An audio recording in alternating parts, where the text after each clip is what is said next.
Hello, everyone, and welcome back to the Future of Work for Latins conference by Dream to Succeed. This is where great Latin leaders, professionals, and students meet collaborative development, smart technologies, growth, and culture. I am José Pires, the CEO of Global Excellence and Innovation, and I am honored to be here with you as the host for this two-day event focused on professional development for Latins around the globe. As a reminder, this event is being translated simultaneously to English and Spanish. So make sure you select your preferred language at the bottom of your screen with the interpretation icon. Now, I am very excited about our next speaker. We have here with us Kevin Garvey, who is going to talk about the future of work in cybersecurity, a topic that is of much interest to our Latin audience around the world. Kevin Garvey is the U.S. IT security manager for an international bank responsible for overseeing incident response, vulnerability management, threat intelligence, as well as the security operations center. Kevin has always had a passion down and helped tackling threat abilities at him. To have you with us, Thank you so much for sharing your wisdom and expertise for our global Latin audience today. Thank you so much, Jose. And I'm so excited today. I very much enjoy, and that I am a part of right now, security. And most importantly, I want to debate and somebody ultimately going to provide that very interesting account information or that very interesting bank account number that the bad actors are ultimately. I bring this up because cybersecurity industry may say, oh my gosh, I need all this technology, all of these soft skills that we're going to go into in just a little time. I don't know anything about cybersecurity. And I'm here to tell you, you absolutely already know a lot about cybersecurity. What you're going to do is move it from your personal cyber journey into cybersecurity journey. Cover a few different things today, conversations today. We're going to go with the soft skills and also the technical skills that I've seen from my experience on the teams that I'm in charge of that's really helped cybersecurity in 2022. And hey, it changed a lot since I joined cybersecurity just a few years ago. I'm going to go into a little bit of that just a little bit too. We're hoping to build some of that in, and then ultimately what you can do to gain some of that experience in a security team right now. Security manager, Jose already covered what might respond to security, whether it be the program or potentially just getting some of the technicals down, understanding what is required from that technical and non-technical perspective of being a cybersecurity professional. While I'm in the banking industry right now, I was in media prior. I also worked a lot in some of the utility sectors too. So I've had varied experience with cybersecurity across many different verticals. And I tell you, I've interviewed a lot of people for cybersecurity roles within my, not only organization, but within my career. And I'm here to tell you some of the tips and tricks that you can take in your cybersecurity journey that will help propel you to the top of the conversation of being part of a cybersecurity team. And prior to this too, I did a lot of mentoring. Did a lot of volunteerism as well. And we're going to go into why that's so important in just a little bit of time to help build up some of the soft skills, the skills like the communication skills, interviewing skills that are really going to propel you to that next step of your cybersecurity journey. But I'm a finance major. I graduated in 2008 as a finance major. Why do I tell you this? Because no matter what vertical, what your area of study is, you absolutely could join the cybersecurity field. We have a lot of folks in the industry that don't come from a quote, typical computer science background. In fact, some of the best folks that I have worked with within a tenure within cybersecurity do not come in with an IT background, do not come in with a computer science background. So it ended up very interesting. Are coming into the hey, you don't need a typical step of your cybersecurity career. You don't need technical, not only IT, but cybersecurity in general. So back in college, this is 15 years ago, I had folks come in to the help desk and they would say, what am I going to do? They would replace the hard drive and push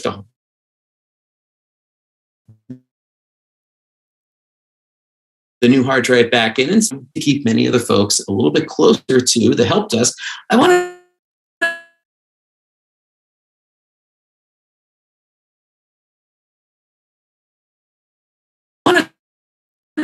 to find us going in the system set.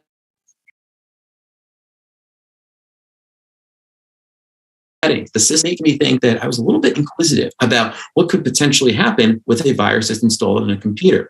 This ultimately started my journey of being in part of the security industry. And it made me think of what I could do in the cybersecurity industry to break down some of those barriers of trying to get into the industry. Number one, I have a little bit of curiosity. We're going to go into that in just a little bit. Networking. Hey, the folks that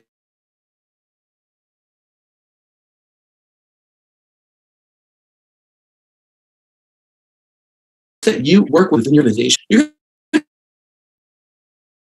going to learn to join in the cybersecurity industry. So network and also training opportunity. Go into some of those training opportunities that you could actually look at for absolutely free. All of which are online, all of which are going to help your security acumen, especially from gets on with all the research you're trying to tell. And you guys see these entry-level job descriptions and the requirements that are listed underneath, you could absolutely not only apply for them, but be very successful within those roles as well, as you're starting to build up that cybersecurity journey. And we're going to go into how you can move past that review of the entry-level description, that concern that you maybe think, hey, I'm not qualified for this role. Well, we're going to make sure that you do feel qualified for the role, not only from that hard skills perspective, but also from that soft skill perspective too. And one of the first things you're going to do within a cybersecurity world is start thinking about how you're going to go forward in your interview process. And there are a lot of different things to keep in mind as you start building up some of those interview skills. And I know some of this may have been covered from other panelists, and I want to tell you from the cybersecurity perspective, what is so important about the interview process. Yeah, there are some hard skills. And again, we're going to go into some of those hard skills in just a little bit. But the one thing that I love picking up on, and one of the cornerstones of cybersecurity, is somebody who's curious, somebody who's not taking the status quo for an answer, who keeps digging when they are given an answer from somebody maybe within the team or potentially outside of the team as well. Why is that so important? Well, within security, we have to understand what the bad actor's motives are. And unfortunately, the bad actor does not give me a call as they're trying to knock on the door at my organization and say, hey, we're going to go forward and try to hack your organization. We're going to utilize this exploit over here, and then we're going to try to pivot over to our database server. They're not going to call me and tell me that. I'm going to have to figure out what that bad actor is trying to do all through the logs that I have in place, some of the threat intelligence that's given to me as well. Well, much of this falls into how you can start answering some of those interview questions. And a lot of it revolves around problem solving, leading, and also the communications as well. And we're going to dig into this as we start going into some of those non-technical interview questions. I interviewed somebody fairly recently for a job. It was a cybersecurity engineer job. And I asked the individual a fairly detailed technical question. And the person came back to me and stated, Kevin, I don't really know the answer to the question that you're trying to pose right now. However, here's what I would do in order to build up the answer that you're looking for. Well, number one is that I'd start doing some basic searching with this vendor in order to find out what this problem may be comparatively to what potentially some of my solutions are from the vendor. Hey, maybe I'll reach out to some user groups or maybe some forums online to find out what potentially the answer may be. We'll call tech support. Maybe I'll look back at some of the tickets that have ultimately came into the organization and see if this has actually happened in the past. And then ultimately, hey, maybe if I finally have a little bit of time, I'll go forward with a lab environment within my house or potentially even my organization to try to replay what's going on and ultimately try to fix what the solution ultimately is. And I'll tell you, it's ended up being one of the best answers I've ever had. What did I take from that answer? That answer was, yeah, I don't know, but I'm going to go through some creative ways in order to find out what some of the next steps are. And that ends up being a really good way within cybersecurity to showcase that you're thinking outside of the box, even if you don't know the answer. Because I'm going to give you a little bit of a hint. Within cybersecurity, almost every single one of us is not going to know 100% of the technologies that we're trying to protect, some of the logs that we're trying to pull in as well. We've got to know, we've got to learn a little bit in the process too. A few other questions that I love asking during interviews. Hey, what do you do outside of the work that you're currently doing right now to improve on your skills? Some of those great answers I love hearing. I've got a lab environment. Or, hey, I built up a cloud system where I'm going to be able to log into whether it be AWS or Azure, or Google Cloud, and I've built up a little bit of a network within my cloud environment. And again, this is all stuff that falls under what we can do to improve our skills even when we're not working. And we're going to have some really cool tips just in a little bit of how you might be able to really hone in on some of those technical cybersecurity skills as well that are just as important during some of the interviews that you may have. What are you keeping up? How are you keeping up with cybersecurity? There's a lot of different ways. I'll give you a hint. Within cybersecurity, we love sharing information within cybersecurity. Cybersecurity is a great area for us to really get to know many of our folks. And also, we're after the same bad actors, right? We're after the folks that we cannot see. We're after the folks that are trying to attack my organization, your own personal computers. We love sharing that stuff. So we have a lot of different podcasts that one could listen to along the way. Many different newsletters. I know Brian Krebs has a great newsletter that I read. It comes out about weekly that goes into some of the tips and tricks and some of the research that he's ultimately done. There's also Darknet Diaries. Darknet Diaries is a great podcast. If you ever get the opportunities to listen to it, really puts a bit of a thematic spin on cybersecurity and starts talking about maybe what some of the incident responders do, what their day-to-day is like. Also, talking about what happens if somebody were to be hacked. It's a really good podcast amongst many other podcasts along the way. And that also helps myself and everybody within the cybersecurity industry keep up with many of those trends.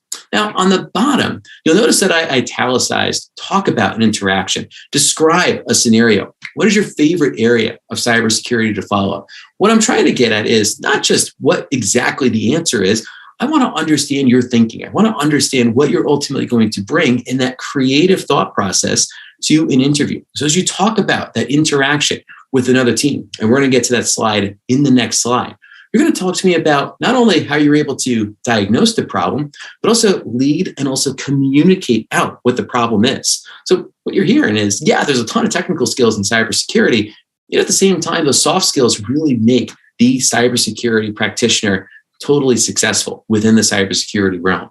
Describing a scenario. What am I trying to get at? How are you going to be able to document, describe a scenario, not only to myself, but those who really aren't aligned with the cybersecurity industry, those who potentially don't know anything about cyber, but are responsible to make sure that the company that you are working for ultimately ends up being secure through the good work that you're doing within your own organization.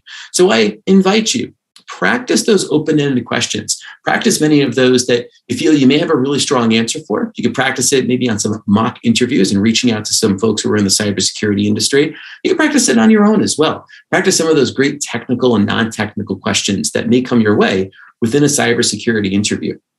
One thing I love picking up on during an interview are some of those stronger interview answers. So an example question that I have, hey, how did you lead an operational incident from start to finish? And again, what am I trying to get at when I ask a question like this from a cybersecurity perspective? I'm getting after three different things. And I invite you to think about this no matter what stage of the interview process you are on in your cybersecurity career. One of which is I want to understand what your problem solving skills are. So how do we ultimately solve a problem that you really don't know or don't understand or potentially don't have a process in place for right now? And then when you finally do solve that problem, and many of you probably know many folks like this, where there's a problem that has been solved, but it's really only talked about in their inner circle of friends, inner circle of coworkers, and nothing ends up getting solved. Well, hey, from a cybersecurity perspective, you absolutely have the ability to not only identify some of the problems, but help lead the next steps to hope this never happens again. So in this particular example, I talked about how this individual was talking about problem solving, then ultimately ended up leading a decision process, leading a decision to lead a call, get people on a phone. Hey, that could be a little bit scary at times, especially if you're not used to doing that. But the more that you do that, the more that you lead a problem to a particular solution, you've hit cybersecurity right in the area that is so important to be successful in. And then ultimately communicating out, communicating how you went forward with the problem solving, the leading, and that's also verbally and also written as well. Be comfortable with both and also be open to other people's techniques and other people's opinions. I had a mentor at my prior role. It was actually the CISO at my old organization, who I thought was phenomenal with communication skills, especially the written communication skills. So you know what I did? I saw an email that came from him one day, and I said, hey, I'd like to maybe write an email next time for incident communication, but I want to run it through you. And I want to sort of understand how you would tackle this particular communication. And it ended up being a great mentor relationship that I had because I was able to pass a lot of the writing over to him, have him review it. And then we started getting into a cadence where I didn't have to go to him anymore. I started understanding what some of the things that he thought many of the customers would be looking for in much of the communication. So not only look at it from an interview perspective, but also take a look at it from who are those mentors? Who are the folks that you look up to, whether it be at the organization that you're currently a part of, at a school, at some with your friends as well. These are folks that are really interested many a times with mentoring you. And I would invite you, and I still do it to this day, reach out to them. Say, hey, I really like how you do X, Y, and Z. How can you help me out in this particular situation? What can I do to sort of understand where you got some of that knowledge from to begin with? And I'll tell you, it is really important within cybersecurity that we have that type of relationship with our coworkers, whether it be inside the organization or potentially external coworkers, former coworkers, et cetera. How do we build up some of those soft skills, though? In cybersecurity, there's a lot of great ways that don't cost anything for you to start building up many of those soft skills. No matter where you are, there's a lot of different cybersecurity chapters that may have certain talks, certain events, a little bit like this, that you can go to on the way. One that I'd love to call out is the Open Web Application Security Project. This is called OWASP. It's well known within the cybersecurity industry. The industry loves having these type of events where people can come in, they can start looking at how we could volunteer, where you can start learning not only cybersecurity, but you can also be able to learn how you can volunteer for a particular organization. You can learn about how you can lead certain documentation that the OWASP chapter that is aligned to you ultimately is looking for. So you can start building up your own cybersecurity skills, yet build it to also help build up the community as well. SANS Alumni Group has a great chapter in many areas that allows you to start building up other folks that have learned some great cybersecurity skills through the SANS program. And there's also B-sides, affinity groups. Another one I would highly recommend, go over to meetup.com for your local area and then type in cybersecurity. I still go to the talks within the New York area right now, where I'm able to not only go to the talks, hear what the professionals are talking about, but realize, hey, no matter where anybody is within cybersecurity, I still have a lot to learn. And every single one of us does as well. One way to really find out what you do need to learn and how you can help build that up for really no cost at all is to do some of these volunteers or be active with some of the IT or InfoSec groups. And again, I invite you to go over to Meetup. Go over to Google and see what some of those ultimately are along the way.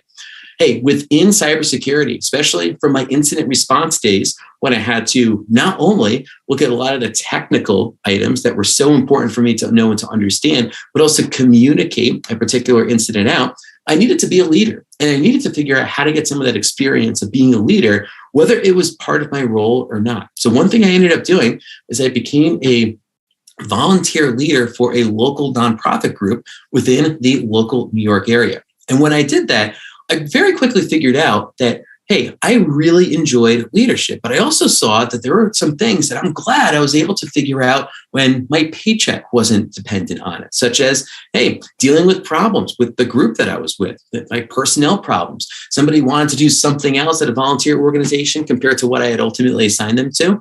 Hey, these are the exact same problems that we deal with within cybersecurity, and these are the problems that we deal with as leaders as well. The more experience you get in this particular area, the stronger and more confident you'll be as a leader within your organization. And hey, you don't absolutely need to have a leadership title to be a leader within cybersecurity. I go back to being an incident responder. I got to pull all the incidents together. I got to pull all the data points together. I have to communicate out to senior management what that ultimately is. But sometimes I don't have all the data points. I need to get people on the phone, like I was talking about a little bit earlier. Hey, leading an incident call is absolutely you being a leader. So you don't have to be a chief information security officer to be a leader within cybersecurity. Every single role within cybersecurity requires that leadership ability, and you absolutely have the option to start building that up for yourself, no matter where you are. Hey, within cybersecurity too, and I know I've been talking about this a lot, is the communication. Making sure that we feel comfortable with our public speaking, where we have to give presentations to people. Maybe we have to do some certain writing. There's a lot of different ways that we can go forward with trying our hand at that. We can go to a local public speaking group. One that's well known within the area that I was in is something called Toastmasters, a worldwide organization. I'd invite you to go check out your local Toastmasters group. Hey, just as a bit of a shout out, it took me 5 years. It took me 5 years to join Toastmasters. I had the cold sweats. I was so nervous about joining Toastmasters and doing public speaking. And I really have enjoyed being part of Toastmasters. And again, it doesn't have to be Toastmasters. It could be any public speaking group. Get up there, feel a little uncomfortable in the process, but that's okay. Because I'll tell you, in cybersecurity, we do a lot of talking, surprisingly, and we're going to have to do a lot of communication now. The more that you build up how you feel about that, and that confidence really goes into what ultimately makes you that true cybersecurity professional. I've talked a lot about the soft skills, but hey, we do need some hard skills within cybersecurity as well. The soft skills and the hard skills together end up making a very good cybersecurity person and a cybersecurity practitioner. So I'm going to transition now over to some of the hard skills that I've seen from the cybersecurity standpoint that you could use to help build up your journey within the cybersecurity role. Curiosity ends up being such a big one. Hey, one of the great things I love about cybersecurity is we started looking at things. We may think there's the status quo of just taking an answer from certain folks within the organization, maybe from certain infrastructure groups. However, a cybersecurity practitioner, one that loves hacking, really likes getting into the weeds, getting in and having a bit of a lab environment. And you can build up a lot of different lab environments. I know there's a lot of great videos on YouTube. There's also some guides online of how ultimately one could build up a lab setup. But more than 80% of ethical hackers are self-taught. They are self-taught. Much of the self-teaching was done through them just doing some hands to keyboard items, learning about what they can do to maybe hack their own systems within the lab environment that they have built up. And some of the best red teamers, and when I say red teamers, those are the folks that are maybe ethical hackers, the ones that are on the offensive side of cybersecurity. They absolutely have done a lot of that learning on their own. Build up that lab environment, build up a networking environment as well. And again, a lot of great tutorials out there of what to do to build up that home environment, and then hack away at it. Try to get into your administrative console. Try to figure out how you could go forward with getting to a database that's all the way in the back of the infrastructure that you're currently a part of right now. It's the exact same stuff that we would do from an enterprise level scenario. You're just doing it from a home environment. And hey, if it doesn't work, no problem, right? You keep testing, you keep trying a few things out. Another one that I very much enjoyed is going onto public forums. One that I have loved is the Microsoft forums. So on my downtime, I'll go over to Microsoft. I'll go check out some of the Microsoft forums. Some of it's cybersecurity related. Some of it's not cybersecurity related. One great thing about it is you get to start seeing some people who are asking questions about what's working, what's not working, what some of the opinions are along the way. Well, if you're active on there, you're also actively answering questions that you may answer in your own work environment as well. And to give you that comfort and confidence when you go into interviews for cybersecurity. Hey, if you're very interested in building up a website or you really like programming, now programming is not required within cybersecurity. In some areas, it's a little bit helpful, like application security, but you don't need to be a programmer. In fact, almost everybody who I've worked with within cybersecurity is not a programmer. Again, there are some teams that do require some programming, but it's not a requirement for the cybersecurity industry as a whole. If you've built up a website or you've done something that has essentially built up that IT acumen, you'll find that, hey, we want you within cybersecurity. And we also have something called capture the flag activities. And I'm going to go into what some of those capture the flag activities are in just a little bit. But think about it from a hands to keyboard perspective. And one thing I love doing with my daughter, so I have a 6-year-old and a 4-year-old daughter, we play around with Raspberry Pi. I take apart the Raspberry Pi, we put it back together, we try to figure out how it ultimately is going to start up. Maybe we're actually doing a really cool Halloween experiment where I'm going to have a spider try to come down from the Raspberry Pi, and I'm trying to put a sensor on it. What am I trying to say? I very much enjoy, quote unquote, geeking out, right? I very much enjoy some of the really cool technologies that are out there. And hey, if you enjoy that as well, you enjoy breaking things, putting them back together, understanding some of the hardware and some of that IT knowledge, I'll tell you, cybersecurity is calling you, and you're going to have a wonderful time within cybersecurity. Some of the things that you can do in order to build up some of that cloud experience. So when I start talking about cloud, I'm talking about cloud infrastructure providers such as Amazon Web Services, Azure, or also Google Cloud. Hey, you absolutely could get good cloud training, enhanced the keyboard knowledge, just by setting up some lab environments within your cloud environments. AWS has a great lab setup where you do have to put in a credit card. However, you don't have to spend anything on that credit card. When you end up starting up that AWS account, you're going to start seeing a lot of the things that we are protecting within our cybersecurity industry right now. And I'll tell you, cloud security is very hot within cybersecurity. Getting somebody who really understands AWS or Azure or Google Cloud or other cloud platforms is definitely a bit of a hot commodity. So feel free to utilize some of these really cool future areas like the AWS, Azure, and Google Cloud setups, where you can start getting your hands dirty. And hey, Microsoft also has some really good training courses. They do have certifications along with it, but they do have some great training courses that are given all for free for Microsoft. And why do they do that? It's all online, by the way. But why do they do that? They realize that there's a talent gap. They realize that there are not a lot of folks that understand Microsoft Azure, that Google Cloud area, as well as they would like. So they're trying to go forward with free training. Take up that free training. Get to understand some of the cloud environments. This is also potentially where you may have your lab environment as well. So AWS, Azure, and Google Cloud are really great areas for you to not only get to know a little bit better, but also know and understand how you can start building up certain lab environments for free to test out some of the knowledge that you have. I talked a little bit about capture the flags earlier. Think about this as your hands to keyboard experience within cybersecurity. So Edgar Dale, an American educator, had gone into what ultimately makes people learn what we're trying to enforce. We could read, we could hear, we could listen to certain videos. However, if we start actually putting the hands to keyboard, where we're actually doing something that is moving what we had in our brains to that keyboard, we end up learning a lot of fun stuff. And within cybersecurity, that absolutely is something that you can do no matter where you are within your journey. You can do some capture the flags. So a capture the flag, many of them are free, are absolutely available to you, such as the SANS cyber ranges. We also have VulnHub and Hack the Box. VulnHub and Hack the Box are awesome platforms for you to know and to understand some of the areas where you may want to hone in on your cybersecurity technical skill journey. Offensive Security also has a great capture the flag area as well with their OSCP certification. And there's also within the United States, the National Cyber Range for classified and unclassified. Again, think about this as you are putting the hands to keyboard, you're hacking that system. You're trying to understand from an incident response standpoint how somebody ultimately came into an organization. You are learning a lot in a capture the flag. Yes, some of them do have prizes at the end, but hey, don't worry about getting the prize. You don't have to be first place. You could be last place. You are doing the capture the flag. And I'll tell you, that's more than what a lot of people do trying to get into the industry. So play around with some of those capture the flags. Again, a lot of these are free capture the flags.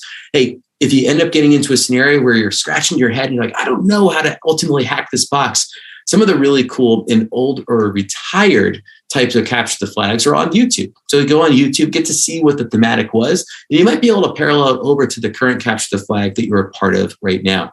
So I highly encourage that capture the flag, hands to keyboard knowledge. It's going to be really crucial for you to know and to understand.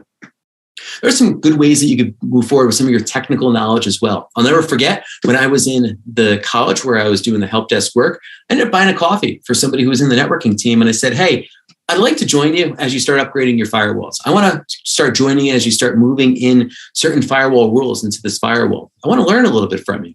And it was me just reaching out to that person. So feel free to say hello to many of your technical folks that are in the organization or potentially at your school that you're a part of right now. Do some stretch goals as well. Some stretch goals, thinking about how you may be able to know and do your job 100% well, but then maybe 20% of the time you end up just tinkering around, trying to play around with what's working, what's not working. And again, what are you trying to do? You're trying to build up those technical skills in a fun environment. And hey, SANS has some really great free stuff for you as well for cyberaces.org. There's a lot of different SANS summits. And if you don't get the opportunity to go to the SANS summit, which by the way, they're free. So you just sign up and they're free. Many of them are recorded. We have some webinars, also some Tech Tuesdays and white papers to increase that cyber knowledge. And one thing I'd love to call out too, hey, if you do have some good technical experience in the background, no worries. Feel free to come rolling on into cybersecurity. We love when some folks come in from a network ops role or a database role. You are absolutely going to be able to help us out in our cybersecurity field. But again, I only bring that up because many folks within IT maybe think that they don't have those cyber skills. You do. Now, if you don't have that IT experience, no worries at all. Like I said before, I'll tell you, some of the best folks that I've worked with did not come from a traditional technical background. They came from marketing. Maybe they came from risk. But I'll tell you, they end up being great cyber leaders and cybersecurity professionals as well. Hey, every single one of us on this webinar right now, you're all cybersecurity professionals. Whether you're employed as a cybersecurity professional, whether you are tinkering around with making sure that your password ultimately does not get hacked by the bad actor for your bank account, we are all part of this technical journey. And there are some really good ways for you to build up some of those hard skills as well that don't cost all that much, whether it's through AWS, Azure, or Google Cloud. Maybe it's through some of the capture the flag activities as well. A lot of great ways for you to get your hands dirty and for you to start building up those technical topics. And hey, those soft skills that match with some of those hard skills, I'll tell you, make for a great cybersecurity candidate. Again, let me end with this. Don't be afraid of the industry. We want to help you succeed within cybersecurity. And don't think that some of the experience that you already have isn't applicable. It absolutely is. Many of these techniques and many of these things that you can do from an experience perspective really show up well in the interview and on a resume.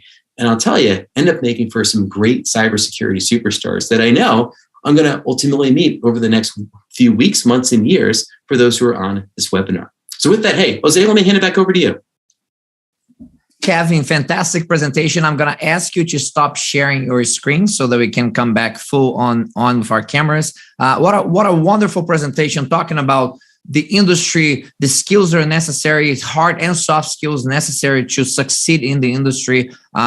Very well thought out, very well delivered. Thank you so much for that. Kevin, before we go into the participant questions, we're going to be taking a break. We're going to be bringing Anna in because she's going to be sharing with us some exciting news about scholarships. So Anna, whenever you're ready, bring your camera on and let's talk about scholarships.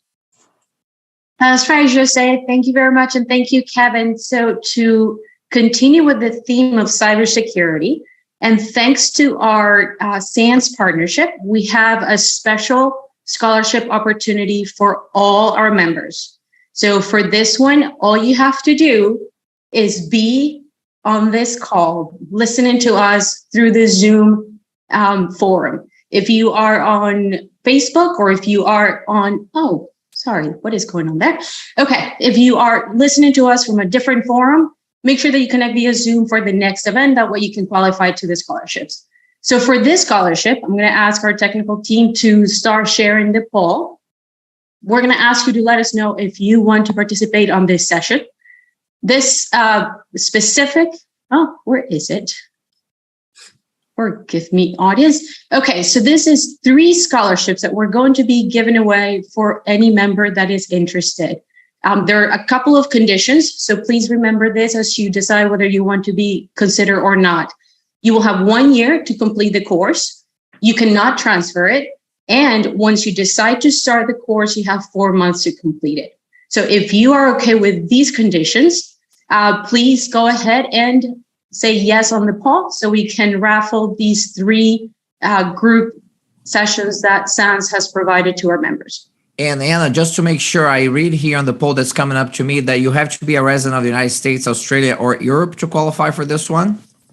You do not. So ignore that portion. That's a carryover from the last one. You do not have to be a resident of any particular geography to qualify for the scholarship. So this is very important. So everybody pay attention. Don't be, dissuaded by what's written in there. Just say yes, and I can confirm if you meet the requirements that are being shared on the panel, there are no geographical restrictions for these scholarships. That's right. And thanks again to the SANS team for providing this generous scholarship to our members. As you can see, is valued at almost $4,000. So take advantage of this opportunity and please say yes. We have about 30 more seconds and we'll close the poll and get back to you, Kevin and Jose, for the team Q&A. Outstanding. Glenn, I'm going to ask you to turn off your camera until your session is on a little bit later today. And I'm going to wait for the poll to wrap up. Looks like it's wrapping up right now. Anna, can you confirm that I can close the poll and move on? Yes, let's go ahead and close the poll. Thank you very much. And Glenn, I can see you right now. So if you could please turn off your video and we'll be back with you in the next session. So just click on that stop video icon at the bottom of your screen if you are able to hear me. Kevin, we're going to continue here with the questions from the audience. And audience, keep asking the questions for Kevin because we have many opportunities here for you to learn directly from an industry expert in this area.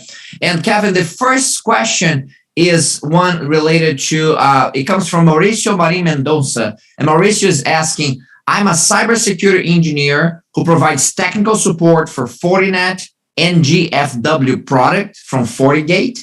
Any suggested path to continue working in this wonderful cybersecurity world?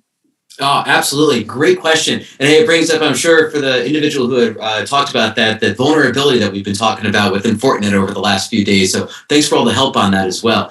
Hey, some things that you could do to broaden the horizon, especially if you're working for an organization that has the technical items like a security operations center or potentially an incident response firm. You may be able to raise your hand and say, hey, I know that I'm on the IT networking side right now. I know that I'm building up the firewall items that you had just talked about, but I want to broaden my horizon. So I would bring that up with the folks that you are working with and ask them, hey, I'm here to help. Maybe on my downtime, going back to what I talked about a little bit earlier, that 80-20 rule, right? 80% of the time, you're doing what you need to do, and then the other 20% of the time, you're tinkering around. And that's exactly how my team works as well, where 80% of the time, yeah, we get everything done. The other 20%, they're asking questions. In fact, somebody just reached out to me earlier this week and said, hey, we're having some problems going forward with patching. I want to help out the team. Do you mind if I help out the team on the handset keyboard? I said, yeah, absolutely. Go forward with that. So the more that you raise your hand, the better. Now, to flip that around on the non-technical side, if you want to go forward with the presentations and the communication,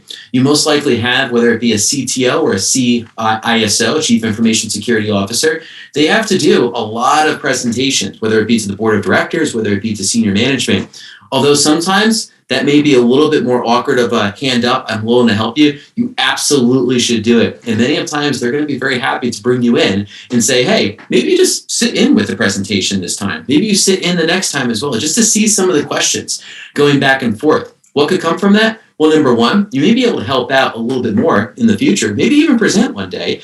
And then number two, you get to hear some of the tough questions that are asked from that board and senior management level. And you'll have an appreciation for the things that you are trying to respond to as well. So you're going to start thinking in that mindset. And I'll tell you, it ends up being very life-changing going into those, because it really makes you think about not only how we're doing it, which is a lot of the knowledge, but why we're doing it and how we're going to be able to recover.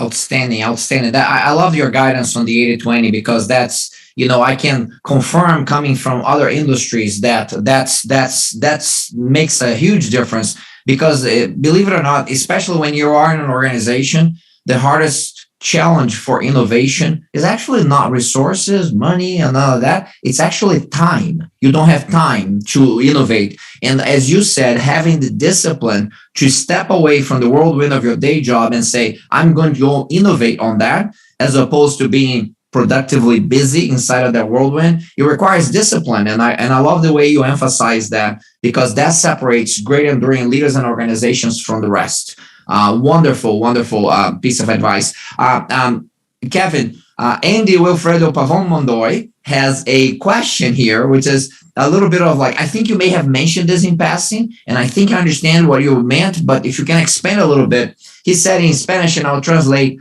So you're saying that a hacker is someone who is characterized by making a lot of mistakes? And so to expand a little bit about that, success maybe being on the other side of failure. Oh, great question. So as I look at hackers, you have to think about hackers, right? They're going to be trying out how to get into a system, and they're going to try a lot of different methods. They're going to try, for example, looking for vulnerabilities on a system. They're going to try looking for maybe evading defenses. That's another way that they might be going for. They want to pivot, but ultimately they fail miserably a lot of times. They fail very, very badly. Same with pen testers, same with the red teamers, right? Now, the one difference with a red teamer, the one difference with those bad actors is they have to be right only once. They have to be right only once in order to really wreak some havoc.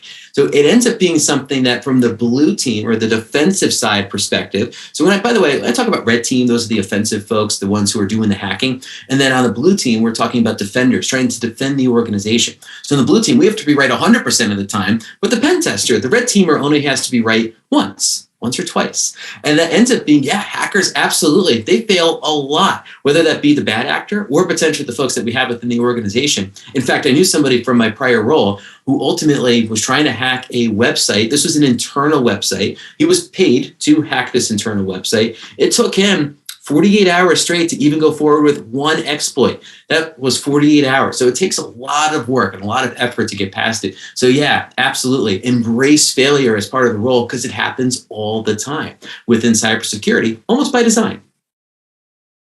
Yes, and you know that's a mindset that innovators have as well. You fail often to succeed sooner. Of course, it is an important thing because I think sometimes people get the wrong message that they think is just failing without planning, and that's not good. I mean, you attempt to succeed at what you're doing, it just that the outcome is not what you expected. So I call those competent failures. You want to have lots of competent failures that through the process, because that's how you get to breakthroughs and new successes in any area of innovation.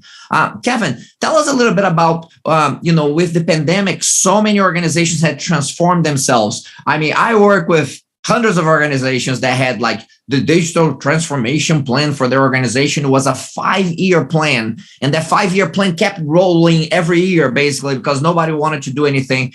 And then the pandemic hit, and in 5 days, we kind of made the 5-year plan happen, So I have to assume that because of the hurry to get things done, that we created some pretty awesome cybersecurity gaps, in our systems. I'm curious about, as an expert in the industry, did that really happen? And how is the industry, cybersecurity specifically, kind of moving on now, post-pandemic? Great question. So as we look post-pandemic, hey, back in March of 2020, April 2020, yeah, I'll tell you, while we were trying to all work from home, the cybersecurity industry, the IT professionals, we were working quite hard to make sure that not only operationally people were able to log in, but they were also able to do it securely as well. And if we do a little bit of what we like to call a lessons learned on what ended up happening, one thing that I think we ended up taking is that we have to really start going forward with these type of situations a little bit more often, practice what ultimately happens when potentially all of us can't get into the office. Or to flip it on its side, that just happened recently, maybe have people go back into the office, sort of force them back in. Hey, is our infrastructure ultimately good enough? And what I'm trying to showcase is tabletop exercises. Those particular reviews are so important during these type of situations. Think about, and it's actually another branch of cybersecurity called threat modeling. Think of the worst case scenario that could ultimately happen. So for example, if you were to threat model a situation where somebody's sitting at a coffee shop and they have personally identifiable information from a company on that particular laptop, what are some cases where that person might end up losing the information? Well, we could look at it from the perspective of somebody's in this coffee shop, maybe they email it out. The person works for the company, emails it out to somebody they're not supposed to. Well, there's some controls that we could put into place to provide a little bit of assurance for that. We could encrypt some of the data, especially if it's going in transit. But how do we protect against somebody taking their phone and just taking a photo of that particular item? And we have to think about that from that threat modeling perspective. What happens if the worst case situation ultimately happens? And there's a lot of really cool books on threat modeling. There's one from Microsoft, I believe it's from 2012, still just as incredible. In fact, it's on my bookshelf right now. Really makes you think about the worst case scenario that ultimately happens, because I hate to break it, sometimes it does happen. And when it does happen, at least we're now prepared for it. So the more that we practice through tabletops, how we ultimately respond to those, we get a little bit more comfort with it. And also some threat modeling. Think of the worst case scenario. And I'll tell you, like I said, it happens every once in a while, but now you'd be prepared for it. Very, very good, Kevin. You have such great experience in this area and such wisdom that we all benefit so much from it. So thank you for that. Now, I want to wrap up with something very functional for our participants. A lot of them are students or early career professionals. I want you to give me 2 books on cybersecurity. One of them that that's dear to your heart. You may have even been this Microsoft book you just talked about, but I want one of them to be on kind of the technical aspects of cybersecurity, and I want it to be more on the leadership aspects. And it doesn't have to be as narrow as leadership in cybersecurity, but something that if I'm an aspiring cybersecurity professional and leader of the future, man, this technical book is on my bookshelf and this leadership book's on my bookshelf. Tell us, what those books would be for you. Oh, what a great question. So a few things I would recommend. If you have the opportunity to go to your local bookstore, look at the cybersecurity area. And I only bring that up because when you look at those books, some books are really going to take your mind like, oh, this looks fantastic. Let me try this out. And then others are like, I'll learn it one day. This isn't something that's exciting me. Now, on the technical side, there's a book I would highly recommend from Brian Krebs. It is called Spam Nation. It was created in 2014. It's a really good book from Brian Krebs, who is a security researcher for the Washington Post. Now, he ended up leaving that role and started up his own company, but he goes into what ultimately is the underground economy of spam. What is driving spam and what essentially is making it so profitable? It's from 2014. I actually just reread it. not too recently. It is a great book. I would highly recommend you have the opportunity to check it out from that. So say it again a little bit slower for our translator to get this just right. The name of the book in English and the author? Oh, absolutely. It's called Spam Nation. So that's the title of the book. Spam Nation. Yeah. Brian Krebs, and it's Krebs. Brian Krebs, Krebs. Yes. Gold. What about on the leadership side? On the leadership side, there's a great book that I talk about in Management 512. It's called From Good to Great. So thinking about how you could ultimately bring something that you see in front of you right now into something that is not only just tangibly better, but how you could actually be so much better with the ideas that you have. In fact, there's one really cool call in there, and it's called something called a big, hairy, audacious goal, something that's outlandish, something that you don't think would ever succeed, but you can't try it if you don't, or you can't do it if you can't try it, right? So this allows you to write it down, to really think about how you could push yourself and your team as well. Remember, as a leader, it's not just you many times. You're leading people who are going to help you succeed too. So bring them in to really make those big, hairy, audacious goals. And that's from good to great, something that ultimately you can realize within your organization as well. Very good. So repeating to the audience here, good to great. That one I'm very keen on. Happens to be written by one of my mentors, and I'm very grateful for his mentorship. Jim Collins is his name, now in Colorado, but Jim Collins, Good to Great. It's a wonderful book on the principles of great enduring organizations and leadership. So that's fantastic.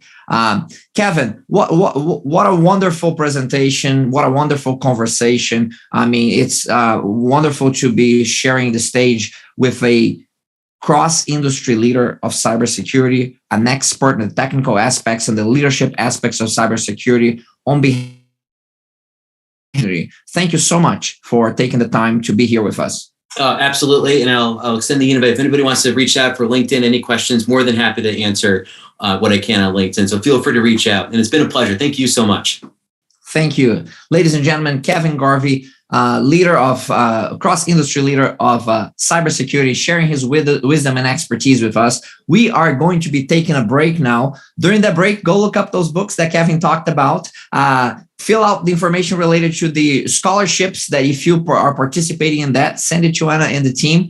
And we're going to be back at the top of the hour with two incredible sessions on technologies, one on robotics process automation, another on artificial intelligence from cross-industry experts in those areas as well. So excited to be back and wrapping up our two-day conference with two great technology presentations. Thank you and see you at the top of the hour.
Hello and welcome back to the Future of Work for Latins conference by Dream to Succeed. This is where great Latin leaders, professionals, and students meet collaborative leadership development, smart technologies, growth, and culture. My name is José Pérez. I am the CEO of Global Excellence and Innovation, and I am honored to be your host for this two-day event focused on professional development for our Latins from around the globe. Now, this event is being translated simultaneously to English and Spanish. Make sure to select your preferred language in the interpretation icon, which is located at the bottom of your interface. Now, I'm very excited about the scholarships that we have been given during this conference, and I'm bringing Anna back to share some of the winners. Anna, let's talk about that. Thanks, Jose. All right. So at the end of the last segment, we announced that we would be giving away 3 scholarships for SANS. And I am happy to share with you the name of those 3 winners right now. Mauricio, Aris, and Andy. You will be contacted via email by us, the foundation, within the next week. If you, however, have not received an email from us by November 3rd, please feel free to contact us. The info is on this screen, and congratulations. Mauricio, Aris, and Andy, congratulations. You have won the cybersecurity course scholarship, and congratulations. Thanks for being part of it with us. And we are excited for you to complete this course and continue to grow your technical and leadership skills through these opportunities. Wonderful. Now, I am very excited about our next segment. In the next segment, we're going to have 2 20-minute quick hit presentations from cross-industry experts. First one on robotics process automation, the second on artificial intelligence. So on the first one, I'm going to have Glenn Herman, who is here with us. Glenn is specialized in automation solutions and strategy, including RPA, machine learning, artificial intelligence, and process mining. He has worked on over 50 high complexity automations for 16 customers and has published 4 automation articles just in the last couple of years. So you are in the great, competent hands of Glenn Herman here with us. Thank you, Glenn, so much for sharing your wisdom and expertise with our global Latin audience today.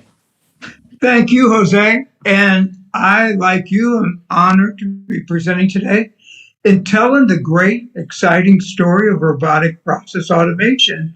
So welcome, everybody. And I will bring up my screen. And I don't know how much you've heard about robotic process automation, but it is a fascinating technology that's really taken hold in the marketplace.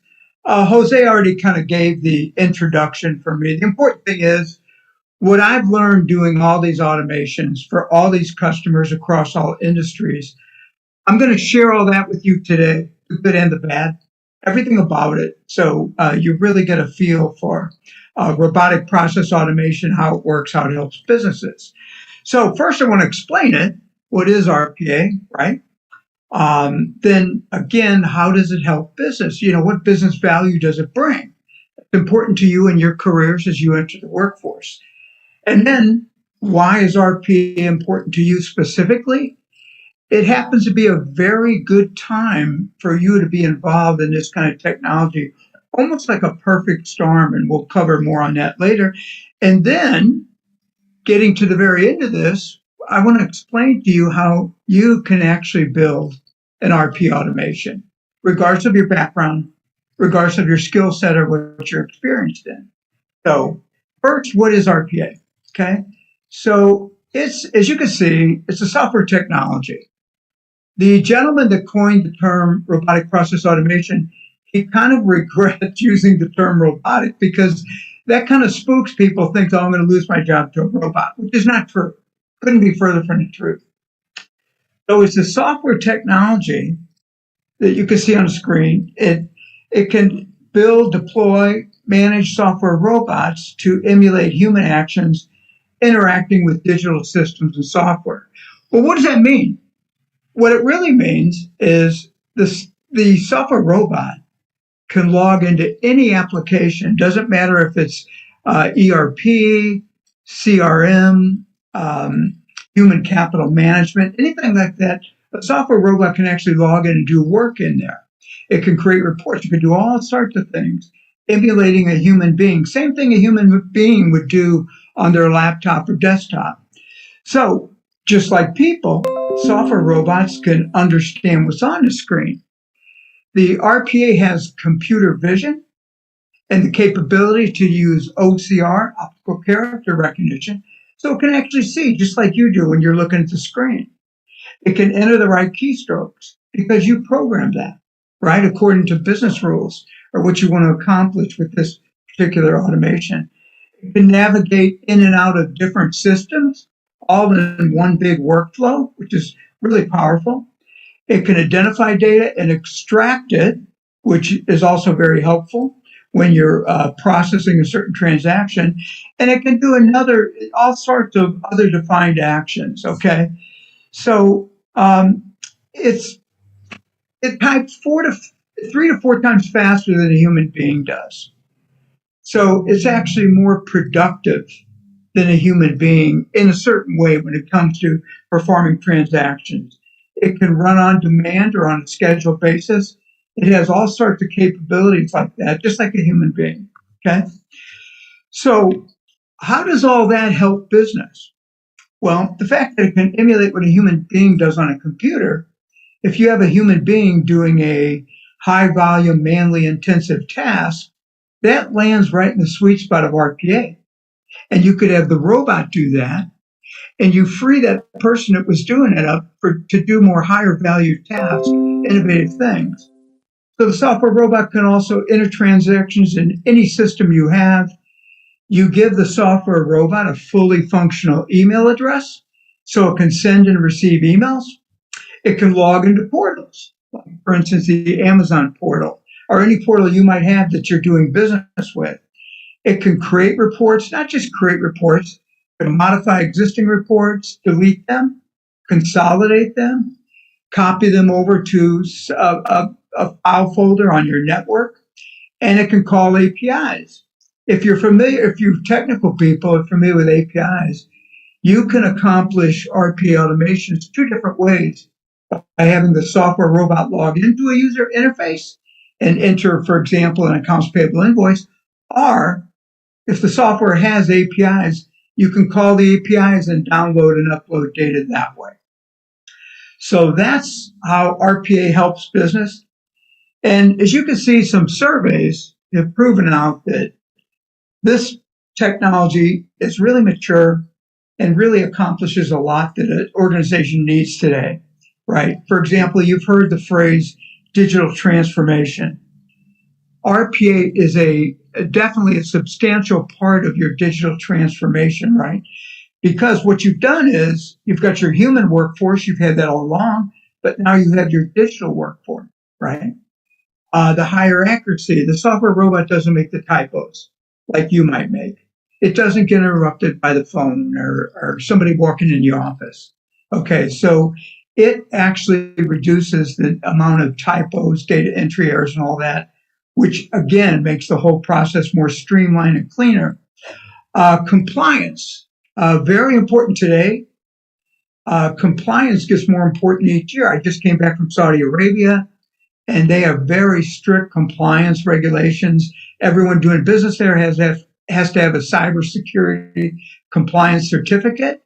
So RPA is now hardened to have all the security required to meet all compliance and all sorts of regulations, policies, and requirements that companies have.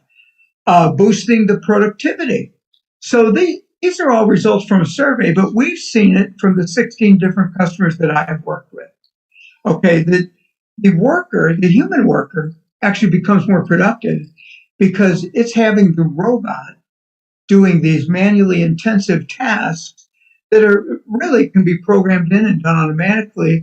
And the human gets to go off and do more productive things like innovation, analyzing the numbers, working with the customers, working with their team members, working with the suppliers. Okay. So, and again, that's what we call more strategic work. So you see more value. The executives agree that it allows people to focus more on that. And this is the best statistic of all. They have a number of different studies that say when you implement RPA to do someone's work for them, okay, one of their business processes, they're actually happier. Their morale goes up. So it's no longer the fear of, I'm going to lose my job. It's actually employee engagement, employee satisfaction, all that actually goes up. I've experienced this. I've had clients say to me, Glenn, I knew there was a better way. Thank you for automating this. So that's really a big bonus in business, employee engagement, employee satisfaction. So some examples. Again, it's effective at high volume, manually intensive business processes. So, for example, invoices from suppliers, invoices you create to give to your customers, and then receiving payments from your customers, right? The basics of business, right? You know, paying your suppliers, billing your customers, receiving the payments. Very good at that. All three of those processes have a workflow and business rules to follow. So you simply program that into the RPA automation. Those processes also have errors, sometimes a data error, sometimes a system error, things like that. You can program in for what's called error and exception handling. And you can do branch out and do certain things. If there is an error that occurs, you can send like an invoice that has bad data, for example. You can just, rather than try to process that, you can just send it down to the humans, right? And let them deal with it because there's an exception here. There's a data error there. So you can address errors, exceptions, all of that with RPA, plus build the basic process of paying an invoice, creating an invoice, or receiving payments. Here's a use case, just to give you an example. In automating accounts payable invoices and automating accounts receivable invoices, we were able to save this transportation logistics company who's setting records this year in revenue. Their demand has gone way up. So automation kind of keeps them abreast of that, right? Because it can process all that, save 130 human hours per week. So why is it important in my career? Okay, so this is why you're watching, right? So the reason it's important in your career is the statistic here. This is a dramatic statistic from over 7 years ago. The average company has 900 plus business processes. 85% of those can be automated. And the way business works, the way corporation works, is if I can automate it, that improves my bottom line, lowers my cost, increases my productivity, and improves the quality of the data. They're going to do it. Every business out there is eventually going to be moved towards as close as they possibly can to the automated enterprise. So that's why it should be of interest to you as you enter the workforce. Remember, an automation initiative within your company is probably going to be there, maybe at the beginning, maybe in the middle, maybe they're very far along on that, but it will affect you in your job. So, and this is a little bit more about digital transformation and digital transformation. Just a quick summary. It was it started in the early 2010s, and it was a bit of disappointment at first. RPA has helped digital transformation quite a lot. RPA being a big component of automation, right? So another thing about it is the demand for applications. Okay, you can see there's a much dramatically higher demand for applications to be developed. This is just American businesses only. Okay, so the big gap between people like you graduating from college that are going to become developers, meeting the demand for developers, gap there, right? So market-leading companies in the world today, they're trying to upskill and reskill their workforce to be able to create their own apps. And you can actually do that. Leading software companies have addressed this gap by low-code and no-code technology. Think in terms of a screen in front of you where you're going to build an application. Think to the left, there's a number of objects. You select and drag to the middle and right of the screen on a big canvas, and you just build an application. You don't write much code. You're not writing C# or Python. You're actually doing mostly drag and drop. and then entering a few parameters. So that's how it's enabling you to actually build your own apps and become part of the whole citizen developer kind of movement. The citizen developer is a non-IT resource that can actually build their own apps, and that applies to RPA. So, as you can see, there's big demand out there. This is a global survey, over 30,000 people in the workforce. And as you can see, they demand their employer to teach them how to automate. Okay, they believe there's opportunities for them to automate, and almost 1/3 of them are interested specifically in RPA skills. Okay, so this is why it's important in your career. And another reason is the fact that RPA has been so accepted. We work closely with Gartner and Forrester Research management consulting firms. And they explained RPA has exceeded all forecasts, right? And they say usually when they forecast, like on business intelligence or IoT or cloud or mobile apps, they usually overestimate the acceptance in the marketplace. But RPA has been the exception to the rule, and it has exceeded all forecasts for the past 5 years. So it has really taken off. It's really received adoption in the marketplace. So it's going to be important to your career, one way or the other. As you can see, it's used in all different departments in an organization, finance and accounting, all the way down to warehouse and shipping. It's used in all different industries. In the 16 different companies I mentioned, they are across the board in a bunch of different industries. So it doesn't matter the industry, doesn't matter the department of the company, RPA is going to present some business value for you there. So can you build an RPA automation? The good news is yes, you can, regardless of who you are out there, regardless of your background, your skill set, you can actually do this. And you can do this by making an investment only of your time, okay? So we do this all the time. We do, along with automating business processes, we train and educate, okay? So what you can do, our RPA partner is UiPath. They're a terrific partner, okay? What you can do today is you can actually download the RPA software.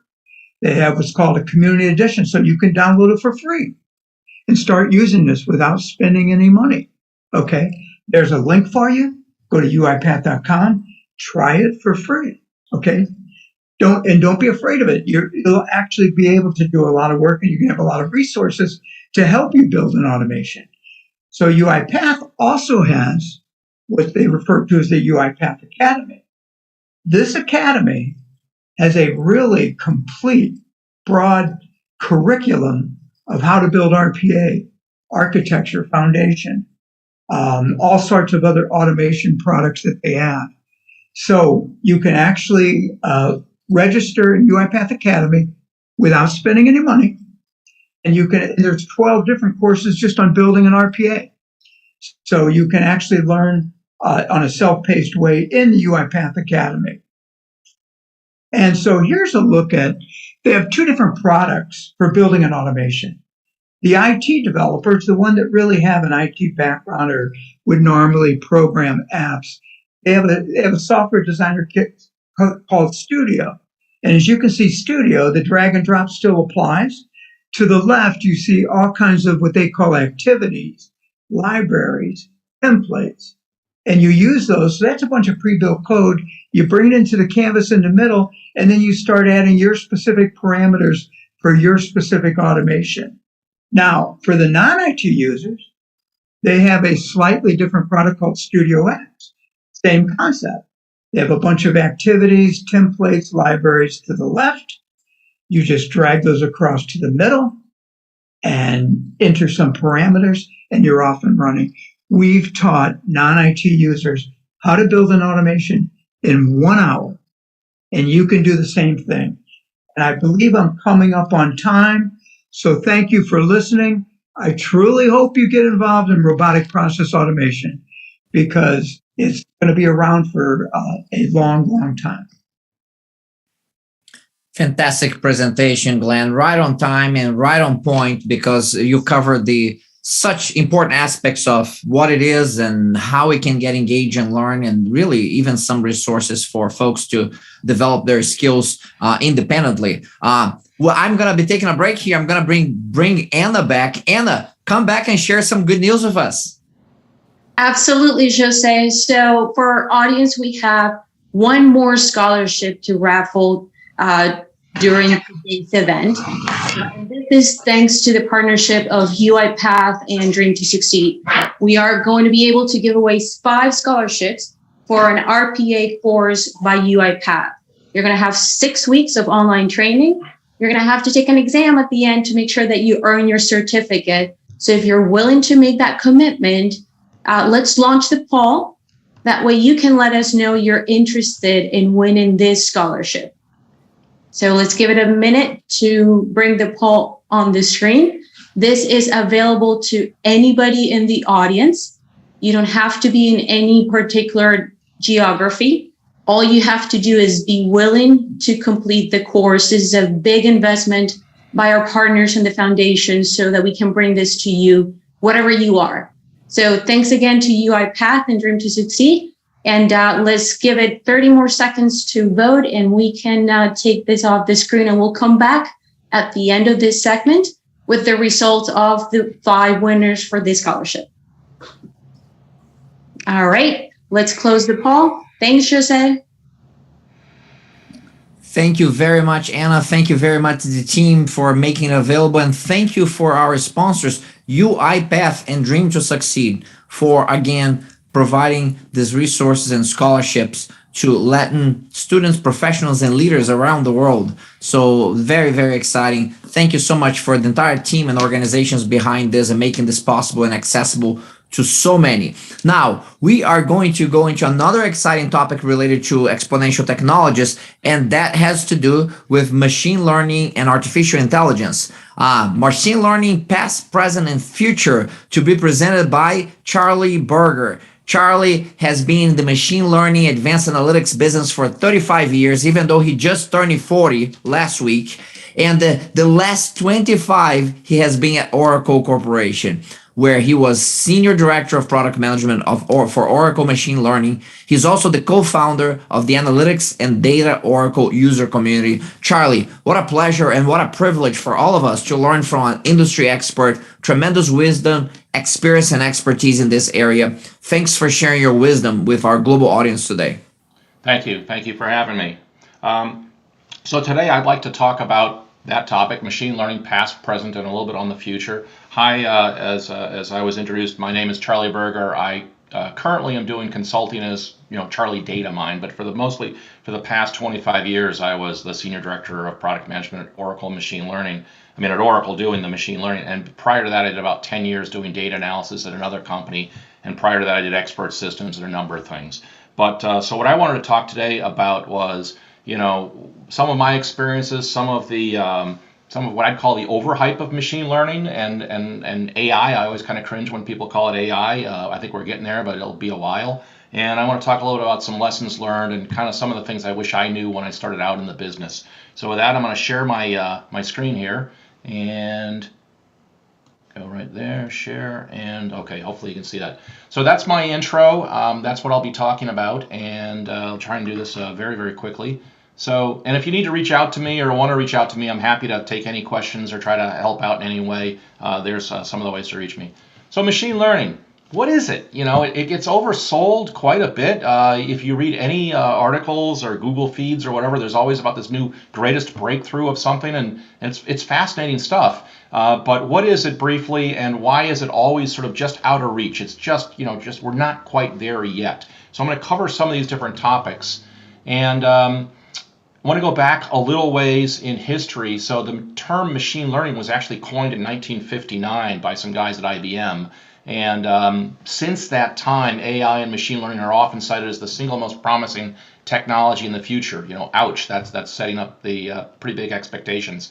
But the benefits always seem to be just ahead of where we really are. It's always overhyped by the press. Everything you read about is way out there. Some things, in my opinion, have really reached, plateaus of productivity, as we'll call it.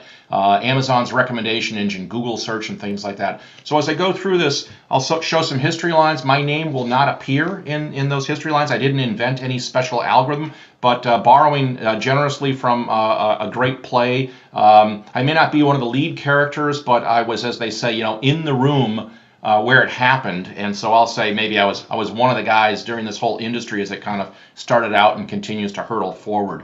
So a brief history, and I put all the links at the bottom here if you're curious about these things, but I found this history, and it's kind of sad because it only goes up to 2018, but I wanted to point out Bayes' theorem. Bayes' theorem is the very first algorithm that we put inside the Oracle database. Why? It's based on counting principles. So it's a very good algorithm. It works great. It's not, it's something you can implement inside of a database. Least squares method, your standard regression techniques, we also put that in the database. That's been around, for 200 years now, these things. Neural networks happened a little bit later. I unfortunately lived through the AI winter where they had these sort of over expectations. And then you had some newer algorithms, random forest and different things, all the things, the kind of things we put into the database. But concurrently during this whole time, you have this, cost of computing just keeps on kind of nosediving, which opens up all these opportunities for NVIDIA and things like that, and image analysis. And so the cost of doing things went down, the productivity and what you could do kept on going up. The expectations kind of went along with that. My career was pretty much during that window of time, and that's what I'll mostly be able to talk about. Now, you also need to kind of contrast this, I think, to the societal perspective, what people say about things. I think it sort of started back here with Alan Turing, sort of a famous guy. He's been in some movies and things, his character. And he said, when do you know when a computer can think? Or if you have a conversation with it, can you tell if that's a human or a computer? That was sort of his test. And it kind of went on. 2001 Space Odyssey, which was a great, great movie, had this computer called HAL, and HAL was kind of scary in what he could do. But some of these things just kind of set the stage for people really having, kind of out there expectations. Expert systems, I worked at the very first expert systems company in Cambridge, Mass. You had Deep Blue from IBM winning the chess game. These were sort of pivotal moments. Now, since then, there's some interesting ones that have come up.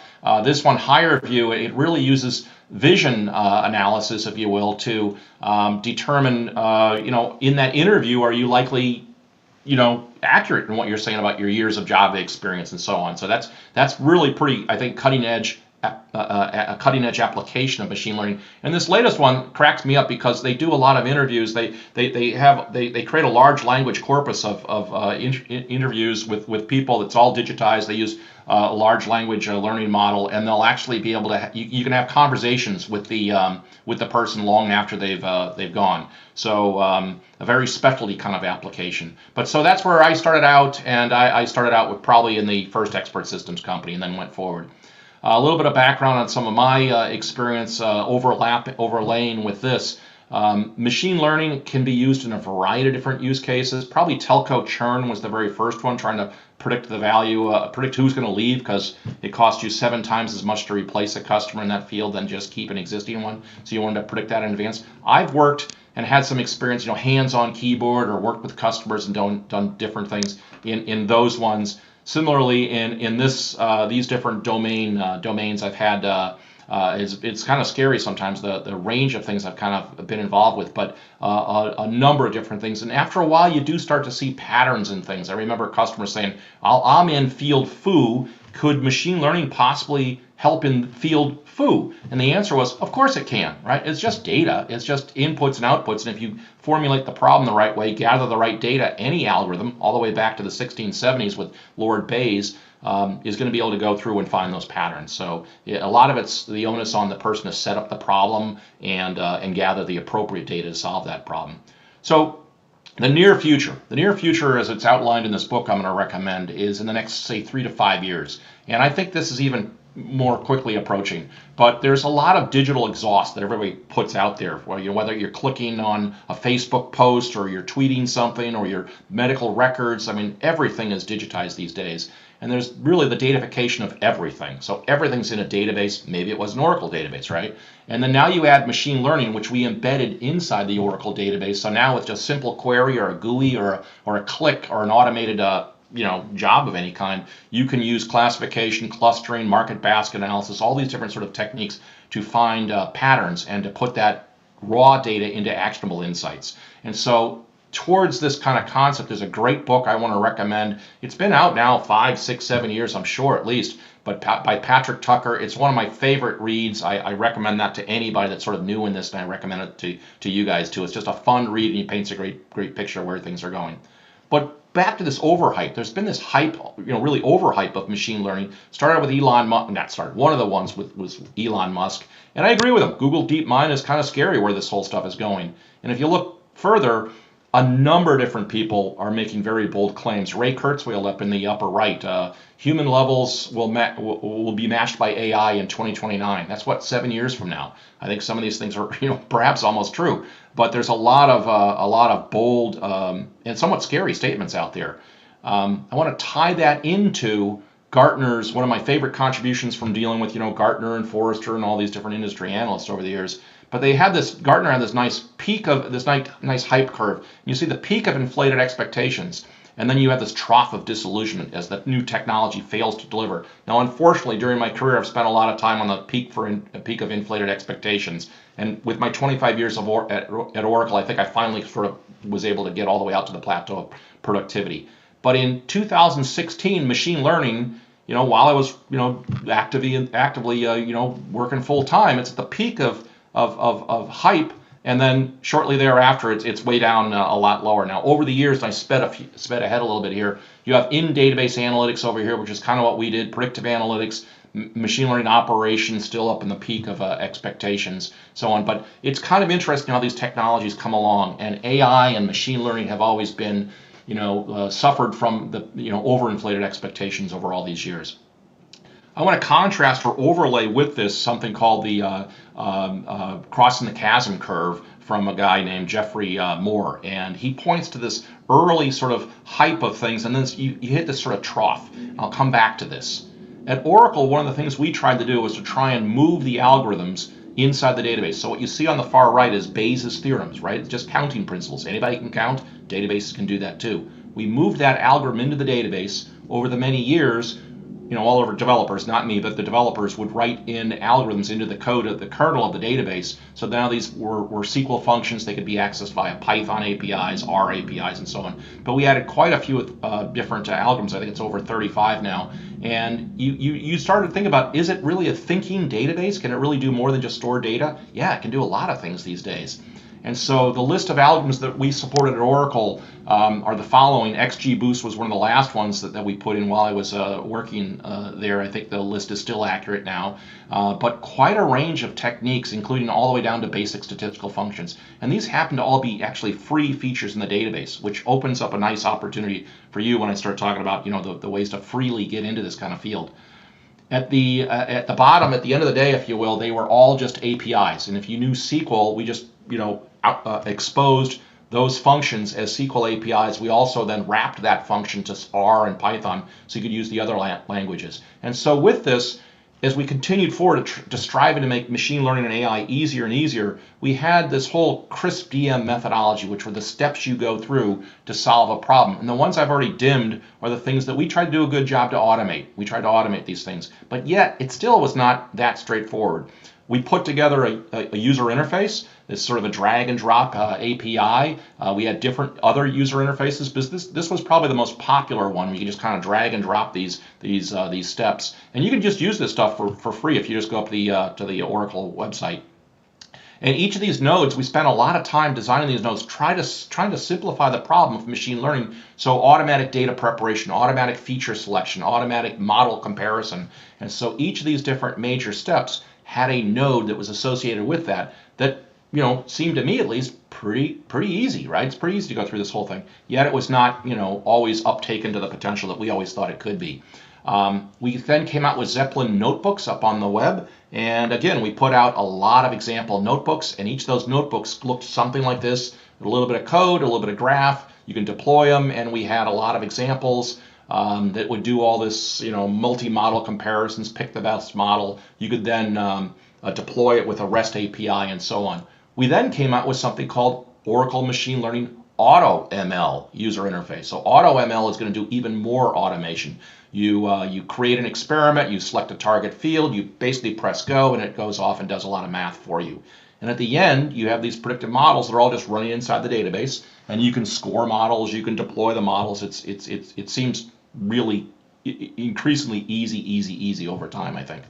And then because the data was still inside the database, if you wanted to quickly go to deployment or embedded in what I think it was Glenn was talking about with the robotic process automation, you could imagine having some sort of methodology or dashboard or some way of consuming that predictive model in real time or on some sort of dashboard here, like who should I go after that might be doing fraudulent insurance claims.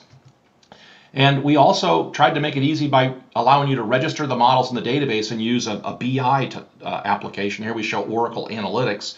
It's up on the cloud, and it's really good at what I'll call pie charts and things like that. And it's a very nice way of exposing the insights and the predictive models that we developed using the data inside the database. And here I have one of my favorite ones where we used a lot of unstructured data from wine reviews, like Wine Spectator, things like that. And we said, well, if you want to predict a good wine based on just what the label says or the wine reviews, and you want to say, well, am I likely to like this wine or not? Those are the unstructured, the words that were predictive in nature for whether or not it was a good or bad wine. And there's workshops on this that are in the additional resources page I have at the end that you can go off and try some of these things on your own if you'd like to. But it's still, I didn't get to retire to an island. There's still, not everyone's doing as much machine learning as they could be, in my opinion. So we tried to take it further. We tried to build pre-built machine learning methodologies. And under the hood, there was a lot of math, a lot of things going on there, but it was really trying to hide all that math, or inside the sausage factory. So at the end of the day, you're really looking at these nice interactive dashboards that could predict who's likely to leave or stay. And this is a real feature. You can click on the link there and go see this live. It's a feature of the Oracle HCM application. You don't have to have a data scientist to do this. It's going to do all this stuff sort of automatically for you. It'll show you the key variables that are driving that person to leave or stay, and you can actually click on it, see the current values for each individual person, and you can even do what if analysis. What if I were to change those values before I give this person a bonus or a raise or whatever? What if I just gave more vacation time, or what if I allowed them to come in off hours to adjust their schedule? What would other level 4 Java developers typically do in that case? So anyway, we did a lot of different things here, but here's one of my points getting to the end here.